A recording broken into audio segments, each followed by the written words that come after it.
Section 4.3, logarithmic functions. Well, first thing, nobody calls them logarithmic functions, or rarely. Typically, we just call them log functions. Here are the homework problems, and here's a review of inverse functions. So I like to think of an inverse function as an undoer function.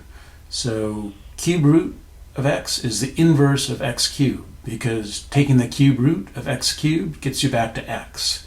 So it'd say that the cube root undoes the cubing function. Okay, another quick bit of review here, the horizontal line test.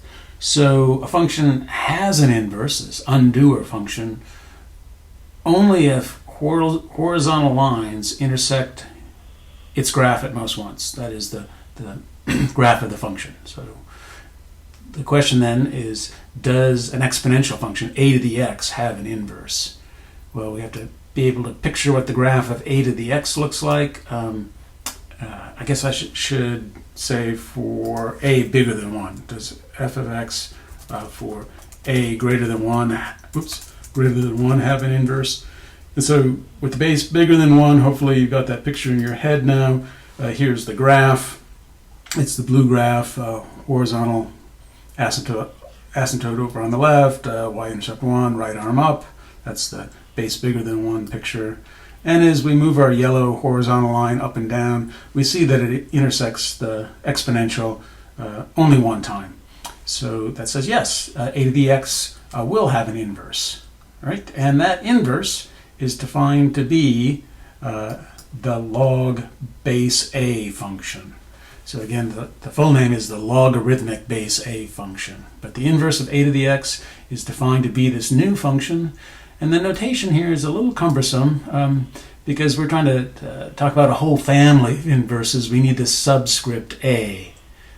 So log base a of x is how we read this out.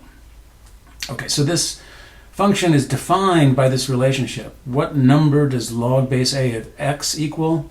Well, if we write that it's equal to y, then the definition says that a to the y has to equal x. Sometimes I think it's easier to get this definition without referencing this extra letter y, and you could just say that log base a of x is defined by the thing you plug into this little box in order to get x to come out. So the thing that you plug in is going to be called the log base a of x. I think I like the parentheses better. All right, so that's our definition for log base a of x. I also like to be able to say it in words. This log base a of x, it's the exponent to which a has to be raised in order to produce x. It's perhaps not quite accurate to say this next thing, but I like it because it's a little shorter. To say log base a of x is the power of a that equals x. All right, hopefully some examples will make this crystal clear. Okay, so we're going to try to evaluate some log expressions here, and we'll actually write them as an equation. We're going to try to just compute what log base 2 of 8 is, but we'll write it as an equation to say that equals x, and so in that sense we can say we're trying to solve this equation for the x. Okay, so let's go from the log expression into the words. So it's the power of 2 that gives 8. Right? And then let's take that those words and try to rewrite them as an exponential equation. So we're looking for the power of 2 that gives 8. Okay, so in order to solve this equation, we have to recognize that 8 is 2 cubed. And then that brings us to the answer here. This is equal to 3. The x is 3. Okay, log base 10 of 1,000. This is the power of 10 that gives 1,000. Okay, so let's put that in an exponential equation. We need the mystery power, that's the unknown here, the power of 10 that gives 1,000.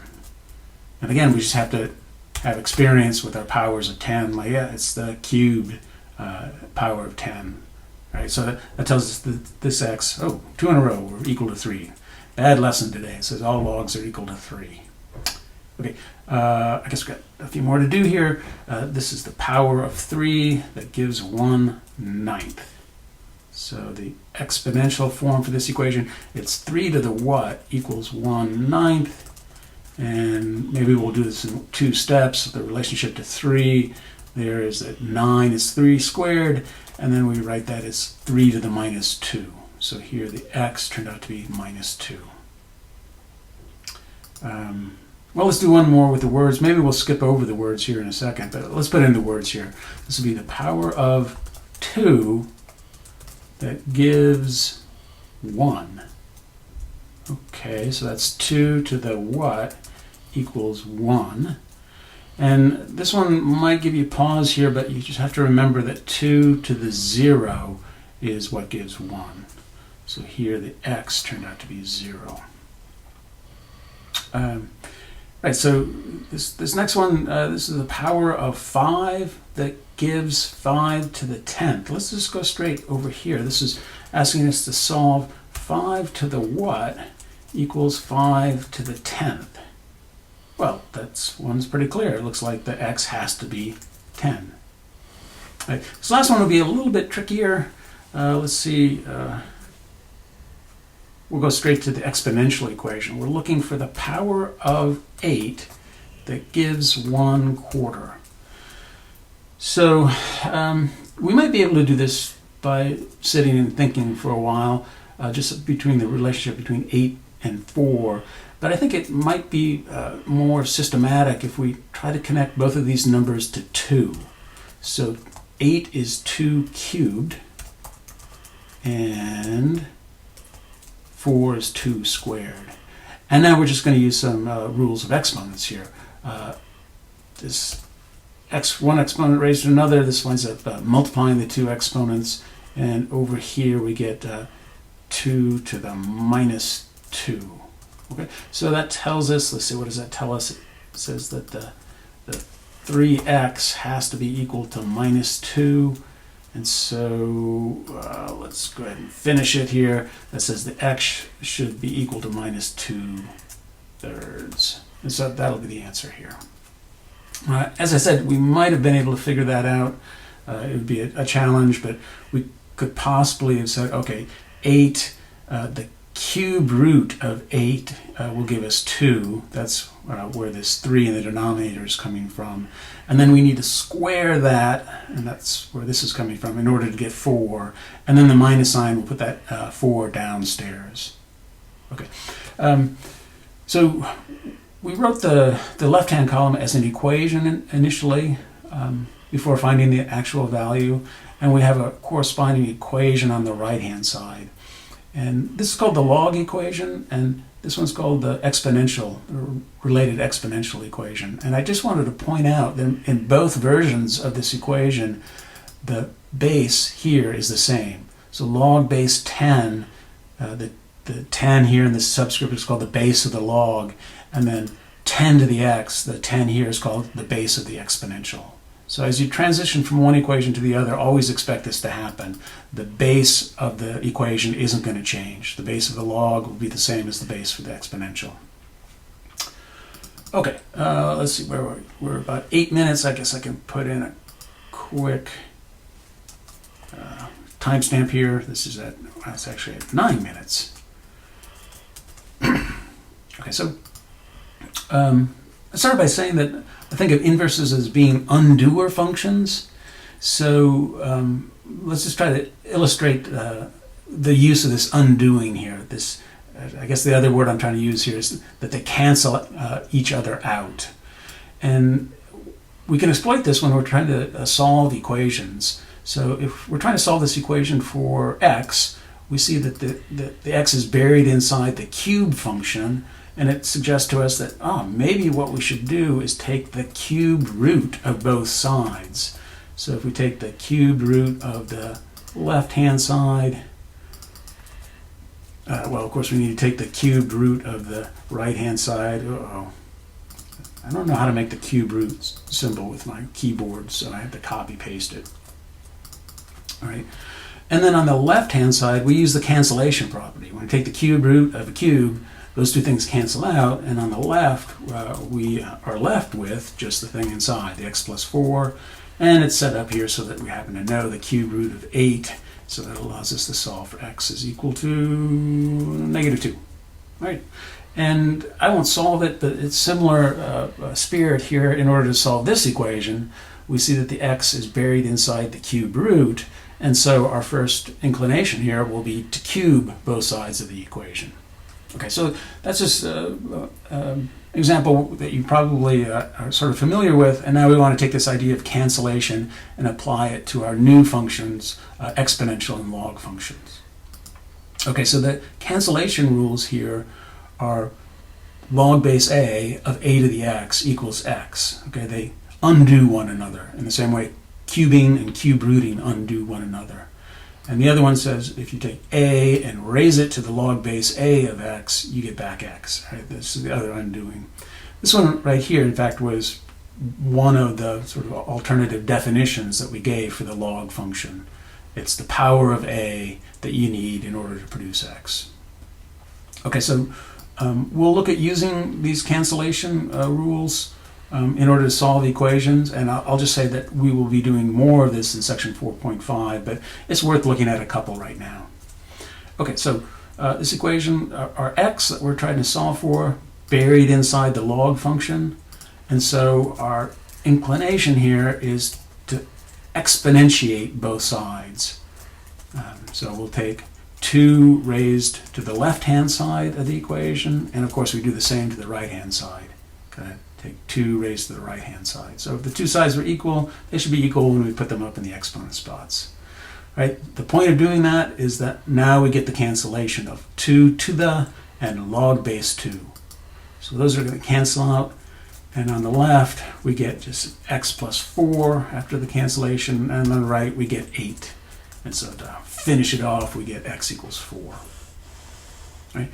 Here's an exponential equation, and we're asked to solve it. And this time our x, the variable we want, is up in the exponent spot.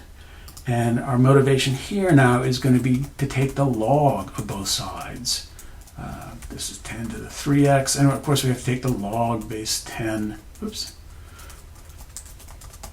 the right-hand side as well. Okay, why are we doing this? Is because now we'll get the cancellation of log base 10 and 10 to the, and that's going to leave on the left-hand side 3x. And on the right-hand side, we're just going to leave this as this unknown number that we would actually need a calculator for. The power of 10 that gives 2 is something that I don't know. It's tempting, after you evaluate logs by hand for a little while, to maybe jump to the incorrect conclusion that this expression might equal 100, but that's just wrong. We can't compute this one by hand. But we can still solve the equation symbolically here. Whatever log base 10 of 2 turns out to be, using a calculator, 1/3 of that is the value for x. Okay. One other thing that we'll look at with the cancellation laws is this idea of just evaluating an expression.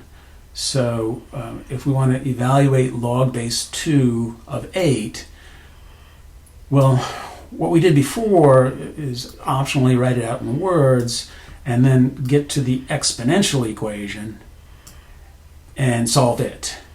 But we're always noticing, or at least I hope I mentioned it, that to solve the exponential equation required that we be able to write this number 8 as a power of 2.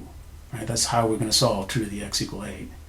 So as soon as we're able to do that, when we get this focus, like, oh, this 8 needs to be written as a power of 2, we can perhaps avoid some of this extra work and go straight to the cancellation law. We know in the end we're going to have to write that 8 as a power of 2. Well, as soon as we're able to do that, the cancellation law sort of immediately brings us to, let's see, log base 2 and 2 to the, they are canceling. So the answer here is 3. Okay. 2 special bases. Let's see, where are we? We're at 15 minutes. 2 special bases are base 10 and base E.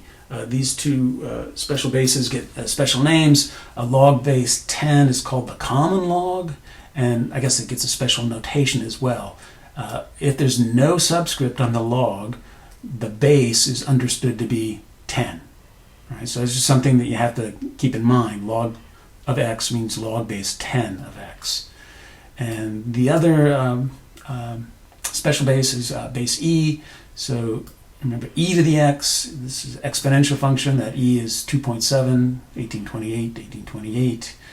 And log base e, the inverse of the natural log, the inverse of the natural exponential, log base e of x is denoted by ln of x. So I think that ln probably came from log natural, maybe French origin, where the adjective follows the noun.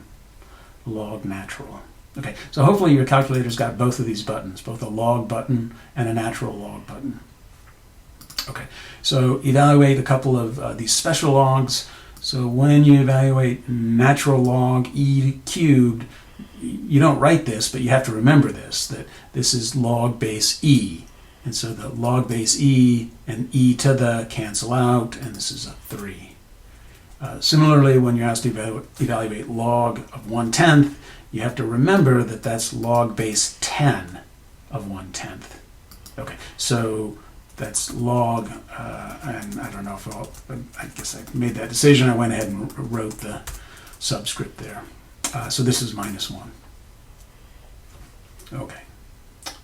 2 specialists. And these are the logs that we use most often. Occasionally we'll use logs, some other base, but base 10, base E, and in computer science, log base 2 is often used. But in this course, typically we'll use log base 10 or log base E. I shouldn't say typically, most often. Okay. So let's see, now we're going to look at the graph of logs. And just a quick reminder here, how are the graphs of a function and its inverse related? They are mirrors across the line y equals x. They are, let's say they are mirrored. I like that better. So the graph of log base a of x, well, log base a is the inverse of a to the x. We know what the picture of a to the x is. It's hidden here, but here's the graph of a to the x, the general, for any base a bigger than 1, that's the general picture. And so its inverse, log base a of x, should be a mirror image reflected across y equal x, this 45-degree line. So blue is a to the x, log base a of x is the green. Okay, so maybe make that a little smaller, get a little more on screen here. Just like with exponential functions, what we're going to try to do when we focus on the graphs of logs is just keep track of the important features. So just by the reflection property, we can see that the log base a graph is going to have an x-intercept of 1. A to the x had a y-intercept of 1. The log function is going to have an x-intercept of 1, the reflection across y equal x. It's a little harder to perhaps visualize this, but the horizontal asymptote for a to the x, when it's reflected across the y equal x, it becomes a vertical asymptote for the log base function. Okay, so one of the arms here has an asymptote, and now by the other arm, I'm talking about this one off to the right, and the other arm here, this is right arm up, just like for exponential, but I'll put in here, really slow. All right, so logs continue to grow, but they do so very, very slowly. Maybe that's clear. I don't know if this graph is going up really, really fast, then its reflection must be just barely going up at all. And then domain and range, let's read that off. This is for the green graph, the log function. What we can see is that it's defined only for positive values of x. So it's not defined when x equals 0. Only off to the right there. And the range, well, it goes, we're looking at the y-coordinates, and the y-coordinates go all the way down to -infinity, and they go all the way up to +infinity, albeit very, very slowly. So the relationship between the exponential and the log, when it comes to domain and range, we see this do-si-do. The domain turns into the range here and vice versa. Okay, so those are the important features. In a hand sketch, this is what I'm going to be looking for, that you illustrate these features. Of course, we're going to do the same thing with logs as we did with exponentials. That is, we'd like to be able to do hand sketches for transformed log functions. So when we look at a function like this and try to sketch its graph, just as we did with the exponential, we start with sort of a base graph. So what's the log of x look like? All right, so we just write down the important features: vertical asymptote, the y-axis, right arm up very slowly. It'd be nice to illustrate that, and x-intercept of 1. Okay, so our next step here is to deal with this shift, where when we replace the x in this equation with x minus 2, and so there's no way to avoid this. We're really just going to have to remember this. This shifts right 2 units. So when you replace x with x minus 2, the graph is going to shift to the right, perhaps counterintuitively, 2 units. Okay, so that's going to move the vertical asymptote over to x equal 2. This horizontal shifting won't affect the arm is still right arm up, but the x-intercept is going to be shifted over by 2 units as well. So it's going to be, well, I could leave a little breadcrumb here. It's going to be at 3 now. Okay. And then the last transformation is that we're adding 1 to the graph. So as we add 1 to the graph we currently have, what's the shift here? This is shift up 1 unit. Okay, so when we shift vertically, the vertical asymptote isn't going to change. It's not going to change the fact that the right arm is still up, but it is going to change in some fairly mysterious way the x-intercept. Right? So let's look at the graphs. So I'm actually showing all 3 graphs. The blue graph, that's the original one. That's a log base 10 graph. We shift it 2 units to the right. It becomes this yellow or gold looking graph. This is log of x minus 2. And then the final shift, the green graph here, it might look like we've shifted to the left, but really what we've done is taken this gold graph and shifted it up 1 unit. Okay, so what happened to the x-intercept as we shifted up? Well, the x-intercept on the green graph kind of slid over here to the left. The movement was really a vertical shift, but the effect on the x-intercept was to move it off to the left. Right, to find this x-intercept, what would we have to do? Well, we would have to set this equation equal to 0. Right? Remember the x-intercept is when y equals 0. So here we've set the y equal to 0, and to find the intercept, we'd have to solve this equation for x. This is really something perhaps best. This is something that we will spend more time on in section 4.5, but I guess I'll go ahead and try to give it a quick run here. We're trying to isolate the x, so it seems natural to move the -1 to the other side.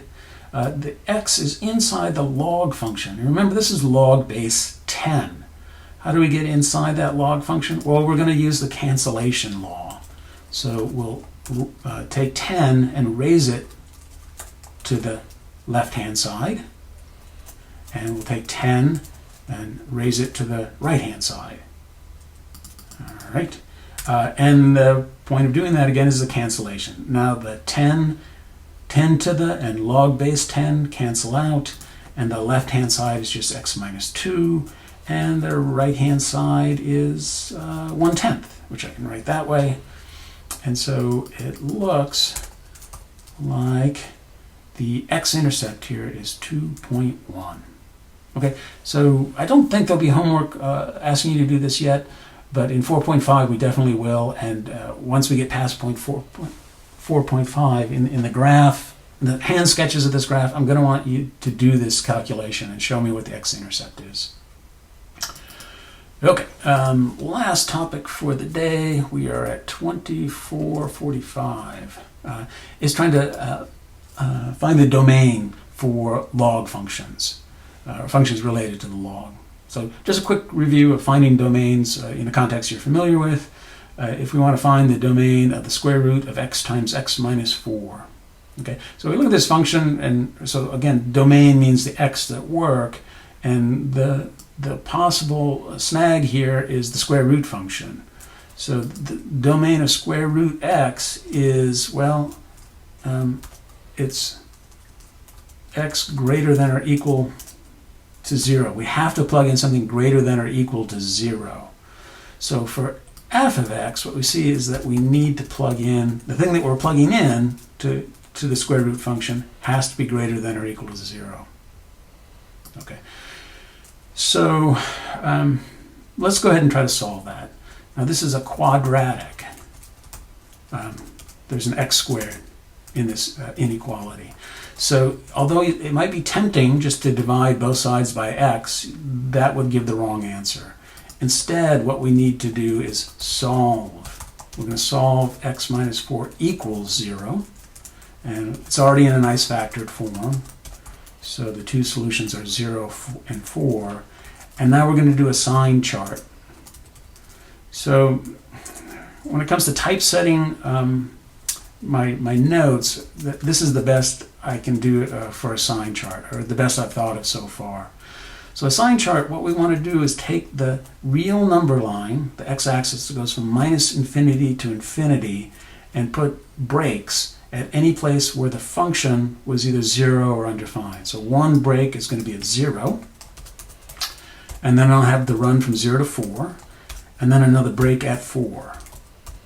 So maybe in our synchronous sessions I'll use a tablet or something and do a sign chart more like a handwritten one. But it's fine to do it this way as well. Okay, so what we need to do then is look at this expression, this x times x minus 4, this thing that we're trying to do the inequality for, and sample it within each of these intervals. So maybe in this interval I'll pick the number -1. So -1 minus 4. This is, we could work out and maybe we'll go ahead and do this. I guess this is 5. But the point here is it's positive. And it's going to be positive for all of those x values. Here, let's plug in, again, we can pick any number. Let's just pick the number 1. 1 minus 3. This turns out to be -3. And that tells us that this expression x times x minus 4 will be negative in that entire interval. Right here, let's plug in 10, a nice convenient number. This is 60, and it is positive. All right, so let's look, what did we say we needed? We need x times x minus 4 greater than or equal to 0. And I just want to say that AKA positive or 0. We need this expression to be positive. That's what greater than or equal to 0 means, positive or 0.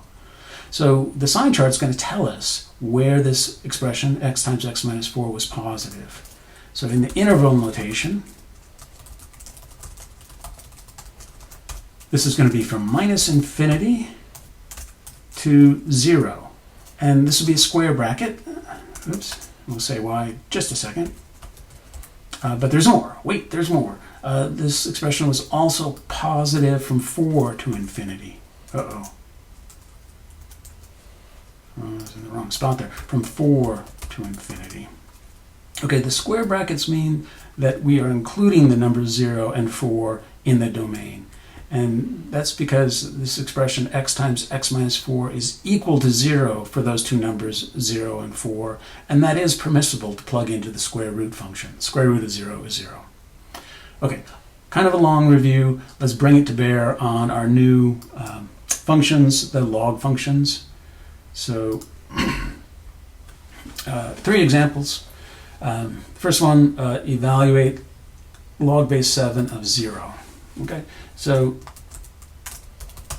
trick question. All right, 0 is not in the domain. So you do have to keep track of that, just the general picture of a log function in your mind. X equals 0 is a vertical asymptote, so we can't plug x equals 0 into this function. Logs are only defined for positive values of x. Okay. All right, so let's find the domain of this function, log base 3 of x minus 1. Okay, so again, in sort of an analogy to what we did with the square root function, the first thing to do is just to say, okay, what can we plug into the log function? And so the things that we can plug into the log functions are x's greater than 0. Can't even plug in 0. That needs to be greater than 0. Right? So for the function that we're looking at, the thing that we're plugging in, this x minus 1, has to be bigger than 0. The thing that we're plugging in has to be bigger than 0. Right? This is a linear inequality. And so this one is no fuss, no muss. We just add 1 to both sides. Right? So this is x has to be bigger than 1. And in interval notation, let's starting at 1 and going up to infinity. This time it's a parenthesis because 1 is not allowed in the domain for this function. It's not part of the domain. Okay, last example. Find the domain of natural log x squared minus 1. Okay, so what do we need? Right, so the thing that we're plugging into the natural log function has got to be bigger than 0. So this is what we need, greater than 0. So again, this inequality is a quadratic. So as before, we need to do it with a little bit more care. We can't just add 1 to both sides and square root, for example. We need to do it in this way. We need to solve x squared minus 1 equals 0 and do a sign chart. Okay, so this is x minus 1 times x plus 1. Hopefully you know that factorization. And so the two solutions here are x equal minus 1 and 1. Okay, so here's my poor man. No, good. Here's my attempt at a sign chart. So here's the x-axis being broken at minus 1 and at 1. And here's me plugging in. So I'm trying to decide which to plug in. I could plug in this product, or I could plug in this. I think maybe I'll plug this in. Just the x squared minus 1 itself. I'm sorry, plug into that.